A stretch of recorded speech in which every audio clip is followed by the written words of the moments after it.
आज हम कक्षा 10वीं के मासिक टेस्ट पेपर विज्ञान को करेंगे। इसमें सबसे पहले हम विकल्पों को करेंगे। पहला विकल्प है न्यूटन की खोज की थी। इसमें हमें बताना कि न्यूटन की खोज किसने की है। पहला ऑप्शन है James Chadwick, option B J Thomson, option C है Goldstein, option D Gold Smith.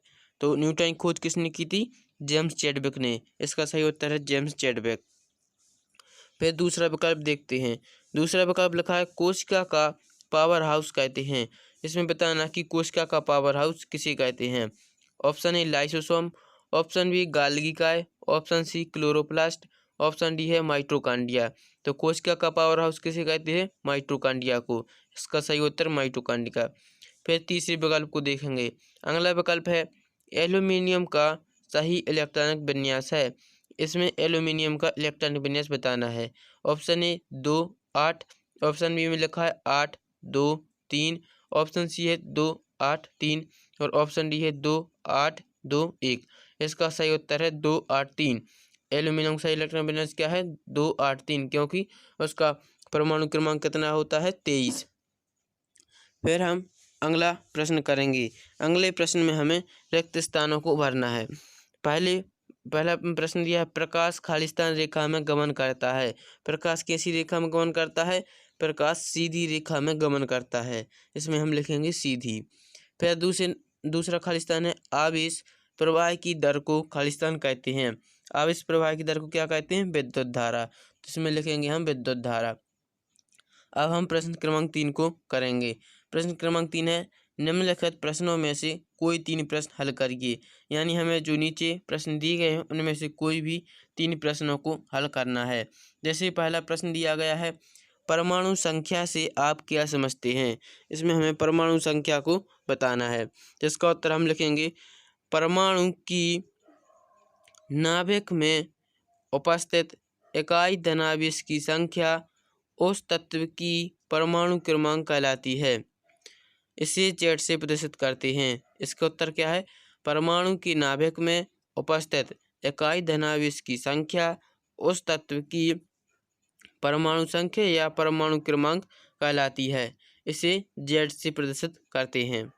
अब हम अगला सवाल करते हैं। अगले प्रश्न में लिखा है प्रकाश के परावर्तन के नियम लिखिए। इसमें हमें प्रकाश के परावर्तनों के नियम को लिखना है। प्रकाश के परावर्तन के नियम कितने हैं? 2। जैसे पहला नियम है आपतन कोण परावर्तन कोण के बराबर होता है। पहला नियम क्या है? आपतन कोण परावर्तन कोण के बराबर होता है। दूसरा नियम है आपतित किरण दर्पण के आपतन बिंदु अभिलंब तथा परावर्तित किरण सभी एक ही तल में होते हैं। आपतित किरण दर्पण के आपतन बिंदु अभिलंब तथा परावर्तित किरण सभी एक ही तल में होती हैं। फिर हम अगला सवाल करेंगे। अगला सवाल है संभारक किसे कहते हैं। इसमें हमें संभारक की परिभाषा को लिखना है। इसका उत्तर हम लिखेंगे वे तत्व जिनके परमाणु क्रमांक भिन्न भिन्न तथा परमाणु भार समान होते हैं संभारक कहलाते हैं। यानी ऐसे तत्व जिनके परमाणु क्रमांक तो अलग अलग हों लेकिन परमाणु भार समान हो तो संभारक कहलाते हैं। जैसे एक उदाहरण देखें तो कार्बन के कितने 3 संभारक हैं। कार्बन 12, कार्बन 13 और कार्बन 14। फिर हम प्रश्न क्रमांक 4 को करेंगे। इसका पहला प्रश्न है ओम का नियम लिखिए। ओम का नियम को लिखना है। इसका उत्तर हम लिखेंगे ओम का नियम। यदि ताप आदि भौतिक अवस्था नियत रखी जाए तो किसी प्रतिरोधक के सिरों के बीच उत्पन्न विभवांतर उससे प्रवाहित धारा के समानुपाती होता है। यह ओम का नियम है। ओम का नियम क्या है? यदि ताप आदि भौतिक अवस्था नियत रखी जाए तो किसी प्रतिरोधक के सिरों के बीच उत्पन्न विभवांतर उससे प्रवाहित धारा के समानुपाती होता है। जैसे भी अनुक्रमानुपाती आई। भी क्या है? उसमें उत्पन्न विभवांतर। आई क्या है? जो प्रवाहित धारा। सो भी समानुपाती आई।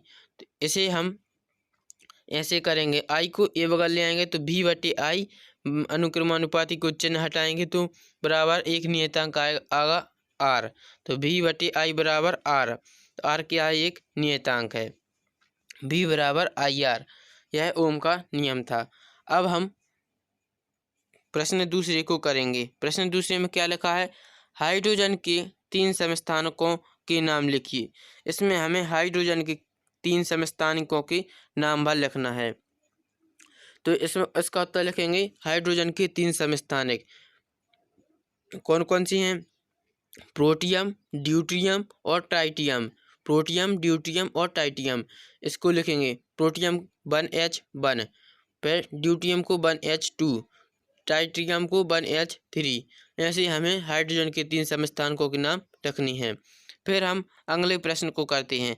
अगले प्रश्न में लिखा है, पादप और जंतु कोशिका में 3 अंतर लिखिए। हमें पादप कोशिका और जंतु कोशिका में कोई 3 अंतर लिखनी है। इसका उत्तर हम करेंगे, एक बगल पादप कोशिका को लिखेंगे और एक बगल जंतु कोशिका।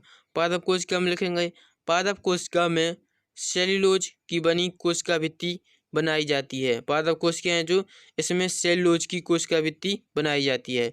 और जंतु कोशिका में लवण युगलिना को छोड़कर अन्य जंतुओं में कोशिका भित्ति अनुपस्थित रहती है। लवण और युगलिना को छोड़कर अन्य जंतुओं में अनुपस्थित रहती है। फिर हम दूसरा अंतर लिखेंगे, पादप में रसधानी बड़ी होती है। पादप कोशिका है जो, इसमें रसधानी बड़ी होती है। और दूसरे में लिखेंगे, यानी जंतु कोशिका में लिखेंगे, जंतु कोशिका में रसधानी बहुत छोटी और अस्थायी होती है। तीसरा अंतर क्या है, पादप कोशिका में प्रकाश संश्लेषण की क्रिया होती है। पादप कोशिका है जो, इसमें प्रकाश संश्लेषण की क्रिया होती है और जंतु कोशिका में प्रकाश संश्लेषण की क्रिया नहीं होती। ऐसे ही हमें पादप कोशिका और जंतु कोशिका में 3 अंतर को लिखनी है। इस तरह से हम विज्ञान के मासिक टेस्ट पेपर को हल करेंगे।